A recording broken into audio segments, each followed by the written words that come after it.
আসসালামু আলাইকুম, আশা করি সবাই ভালো আছেন। দি এসি স্টুডিওতে সবাইকে স্বাগতম। বুকে ফটোগ্রাফি, আমরা যদি এই ছবিটার দিকে একটু খেয়াল করি, দেখবো এই ছবিটার ব্যাকগ্রাউন্ড অনেক বেশি ব্লার এবং এখানে লাইটগুলোর বাবলগুলো খুব সুন্দরভাবে দেখা যাচ্ছে, যার ফলে ছবির অ্যাস্থেটিক লুকটা কিন্তু অনেকাংশেই বেড়ে গিয়েছে। এক কথায় দেখতে সুন্দর লাগছে এবং আমার সাবজেক্টের গুরুত্বটা আরও বেশি বেড়ে যাচ্ছে, অর্থাৎ সাবজেক্টের দিকে ফোকাসটা বেশি হচ্ছে।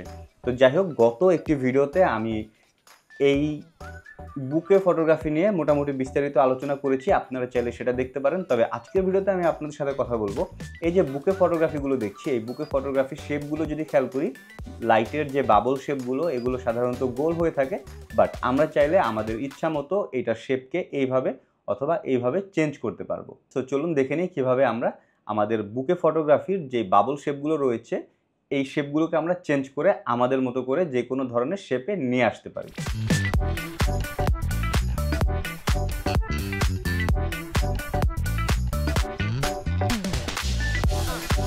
তো এই কাজটি করার জন্য প্রথমে আমাদের একটি কালো কাগজ লাগবে, দেন একটি সিজার লাগবে, একটি পেন্সিল লাগবে, আর তারপরে লাগবে আমরা যে লেন্স নিয়ে কাজ করব সেই লেন্সের ফিল্টার।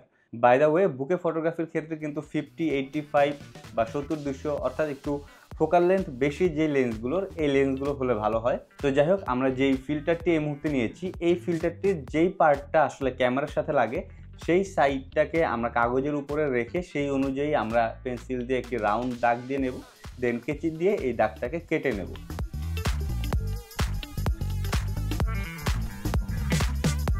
সো আমি কেটে নিলাম। তো আমি যখন এই কাগজটা কেটেছিলাম তখন ফিল্টারের যেই পোর্শনটা ক্যামেরার সাথে লাগবে সেই সাইডের সাইজ অনুযায়ী কাটলেও, এখন এই কাগজটাকে আমি ফিল্টারের অপোজিট পাশে অ্যাড করব, অর্থাৎ যেই পাশটা বাহিরের দিকে থাকে সেই পাশটায় আমি এটাকে জাস্ট চাপ দিয়ে বসিয়ে দেব।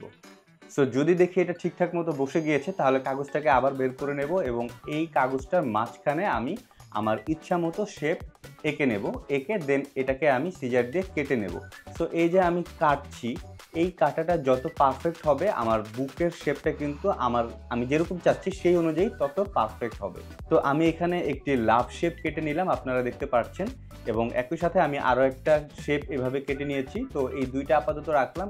সো এই দুইটা শেপই আমরা আমাদের লেন্সের সামনে আলাদা আলাদাভাবে বসিয়ে, আমি ফিল্টারের সাথে অ্যাড করে আলাদা আলাদাভাবে বসিয়ে আলাদা আলাদাভাবে আমি ছবি তুলব, যেখানে দেখব বুকেগুলো কিন্তু চেঞ্জ হয়ে ওই পার্টিকুলার শেপে চলে এসেছে। সো প্রথমেই আমি ফিল্টারের সাথে এই শেপটি অ্যাড করে নিয়েছি এবং এইটা আমার লেন্সের উপরে বসিয়ে দেব।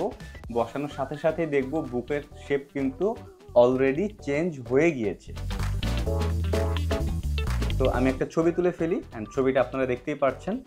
এরপরে আমি এই ফিল্টারটিকে খুলে ফিল্টারের মধ্যে আরেকটি যে লাভ শেপ ছিল সেইটাকে অ্যাড করলাম এবং সেটাকে আমি আবার আমার লেন্সের সাথে অ্যাটাচ করলাম। এখন আমি যদি খেয়াল করি, আমি যদি আমার ফিল্টারটাকে ঘুরাই তাহলে দেখব শেপটাও কিন্তু ঘুরছে। সো ভিডিও মেকিংয়ের ক্ষেত্রে সুন্দর একটি ইফেক্টও কিন্তু আপনারা চাইলে এভাবে দিয়ে দিতে পারবেন। বাই দ্য ওয়ে, ফিল্টারটিকে আমি লেন্সের উপরে পারফেক্টলি সেট করে দেন আমি একটা ছবি তুলে ফেললাম এবং এই ছবিটিও আপনারা দেখতে পাচ্ছেন, এখানে বুকের শেপ কিন্তু লাভ শেপের হয়ে গিয়েছে। That's all. আমি শুধুমাত্র দুইটা শেপ দিয়ে দেখালাম, আপনারা আপনাদের ইচ্ছা মতো যে কোনো ধরনের শেপ দিয়েই কিন্তু এই কাজটি করতে পারেন। সো ভিডিওটি কেমন লাগলো জানাবেন। এরকম ভিডিও যদি আপনাদের ভালো লেগে থাকে অবশ্যই লাইক, কমেন্ট, শেয়ার, সাবস্ক্রাইব করে সাথে থাকবেন। দেখা হবে পরবর্তী ভিডিওতে। আসসালামু আলাইকুম।